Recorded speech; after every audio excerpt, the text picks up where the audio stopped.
How to create new account in Instagram. The very first thing you want to do is to head over to your application Instagram. It will land you on its homepage. At the bottom, tap on sign up.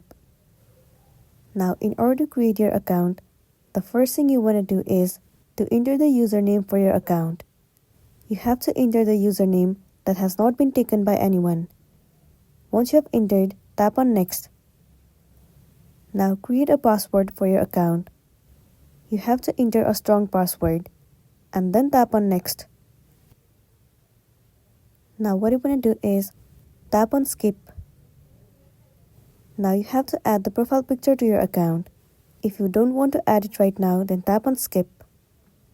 Now tap on next at the bottom. You will also have to enter your phone number or the email address. And for that, you have to enter the confirmation code. Once it has been done, your account will be created successfully. Here you can see that your account has been created successfully. Now you can follow any of the people that you would like to add on Instagram.